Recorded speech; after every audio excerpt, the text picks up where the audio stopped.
अस्सलाम वालेकुम। आज हम लोग सीखेंगे कि हम कैसे जुपिटर नोटबुक को डाटा साइंसेस के लिए इस्तेमाल कर सकते हैं और जुपिटर नोटबुक असल में है क्या और उसे हम बगैर सिस्टम में डाउनलोड किए कैसे यूटिलाइज़ कर सकते हैं। सबसे पहले हम अपने किसी भी ब्राउज़र में चले जाएंगे, माइक्रोसॉफ्ट एज, गूगल या क्रोम, आप जिस मर्ज़ी को यूज़ करते हैं, और यहाँ पर हम लिखेंगे जुपिटर नोटबुक ऑनलाइन। इससे होगा ये कि हमें ये डाउनलोड नहीं करना पड़ेगा अपने सिस्टम पे, वो जो हमारा जो बेसिकली जो हमारा डाटा जा रहा है या उस तरह से, और for practice as a student आप उसे, वो आपको गाइड करता जाएगा और आप उसे यूज़ करते जाओगे। ठीक है, सबसे पहले हमारे पास कुछ इस तरह से करके स्क्रीन आ जाएगी जिसमें प्रोजेक्ट जुपिटर होम क्या लिखा होगा, जुपिटर लाइट होगा। हम सबसे पहले प्रोजेक्ट जुपिटर होम पर चले जाते हैं। यहाँ पर हमें कुछ ये इस तरह से स्क्रीन शो कर देगा। क्योंकि हमें डाटा एनालिसिस जो करने हैं वो पाइथन में करने हैं, तो हम आगे चल के पाइथन को सिलेक्ट करेंगे। यहाँ पर हमारे पास दो ऑप्शंस आ रहे हैं, इंस्टॉल जुपिटर लैब और try it in your web browser. As a student मैं आप लोगों को यही रेकमेंड करूँगी कि आप लोग डाउनलोड के बजाय इसे पहले ऑनलाइन यूज़ करो, और जब आप इसे सीख लो तो फिर इसे डाउनलोड करो। और VS कोड के साथ हमें इसे कैसे इंस्टॉल करके यूटिलाइज़ करना है, हम वो भी इसमें सीखेंगे।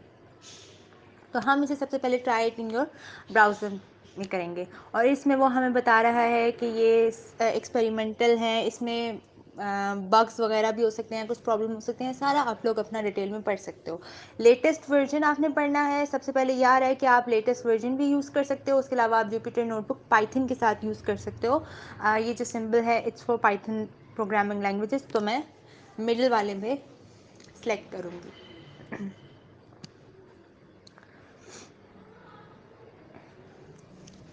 इस तरह से हमारे पास जो है वो इंटरफेरेंस आ जाता है जुपिटर नोटबुक का। ठीक है, और इसमें वो हमें सब कुछ बता रहा है कि जुपिटर नोटबुक लैब क्या है, किस तरह से है। और ये अब देखिए यहाँ पर एक बहुत खूबसूरत सी एग्जांपल दी गई है। ठीक है, इसमें डिफरेंट लाइब्रेरीज़ के बारे में बात की जाएगी, जिसमें मैटप्लॉटलिब हो जाएगा, नमपाई होगा, पांडास होगा, जिसको हम स्टडीज़ करेंगे।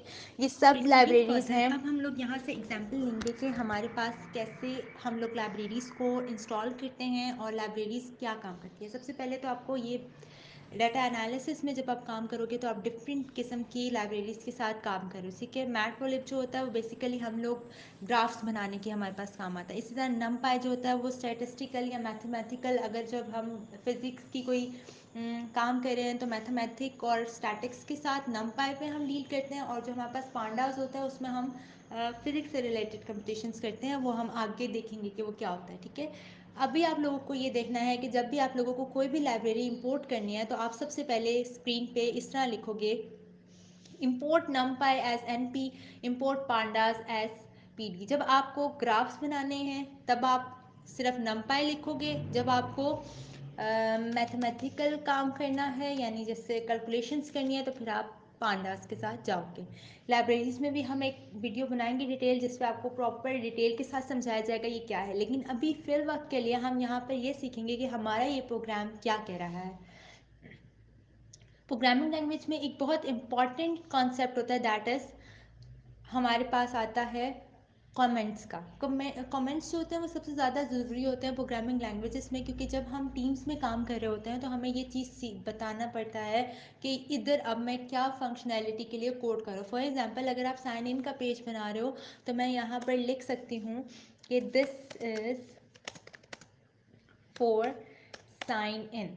ठीक है, यानी sign in page. For example हमने ये कोडिंग की है तो हम यहाँ पर करेंगे कि ये साइन इन पेज के लिए है। ठीक है, और जब हम लोग C++ में हर कोडिंग का अपना एक कोडम कंपाइलर में हर कोडिंग का अपना कमेंट का तरीका होता है। जैसे C++ पे हम सिंगल लाइन के लिए स्टार और बैक स्लैश यूज़ करते हैं,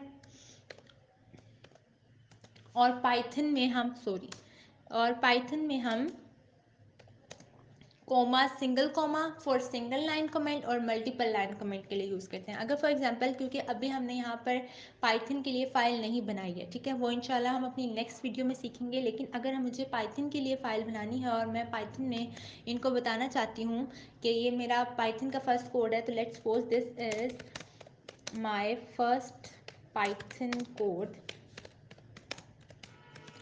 ठीक है, और अभी मुझे और बात लिखनी है और मैं चाहती हूँ कि हर कमेंट जो है वो मेरा लाइन में आ जाए। फॉर डाटा एनालिसिस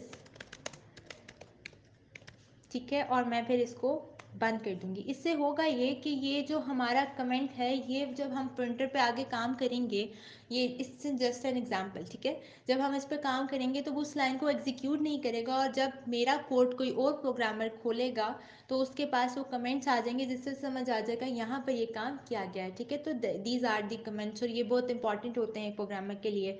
और अगर आप लोग काम कर रहे हैं, लेट्स सपोज आजकल तो कमेंट्स, क्योंकि कोड्स बहुत बहुत बड़े बड़े होते हैं, वेब डेवलपमेंट के, ऐप के, या हम कोई भी सॉफ्टवेयर डेवलपमेंट करें तो कोड्स बहुत बड़े होते हैं, उसमें अक्सर कोड जो हमारे प्रोग्रामर्स होते हैं वो कमेंट्स वगैरह डालना भूल जाते हैं।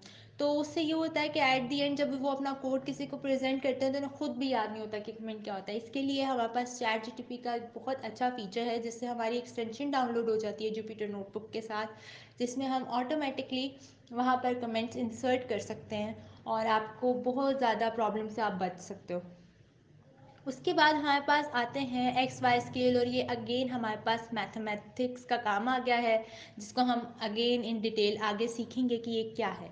और मैंने आप लोगों से बताया था कि विजुअलाइजेशन की बात हुई थी, तो बेसिकली ये सब चीज़ें, ये सब कोड जो आपको लिखा हुआ समझ नहीं आ रहा, उसका रिजल्ट ये है। यानी इस पे देखें कि ये डाटा जो है, इसे हम लोगों ने बनाया है, it's a type of graph, और ये विजुअली कितना अपीलिंग है। अभी आप लोगों को समझ नहीं आ रहा, लेकिन आप लोग जब इसे डिटेल में स्टडी करेंगे तो आपको समझ आएगा कि डिफरेंट टाइप्स ऑफ ग्राफ्स क्या हैं। और उस लाइब्रेरी, ये जो हमारी लाइब्रेरी है, वो हमें किस तरह की ऑप्शंस देती है, किस तरह के ग्राफ्स बनाने के लिए कहती है, ठीक है। अब हम इसमें सबसे पहले अपनी पहली फाइल जनरेट करेंगे। यहाँ पर न्यू आ जाएगा, ठीक है। और इसमें एक और हमारे पास बड़ा अच्छा ऑप्शन होता है कर्नल्स का। और what are kernels? Jupyter notebook VS code के साथ विजुअल स्टूडियो के जैसे हमें डिफरेंट प्रोग्रामिंग लैंग्वेजेस की फाइल्स को इंपोर्ट करके उन्हें एडिट करने का ऑप्शन देता है, ठीक है।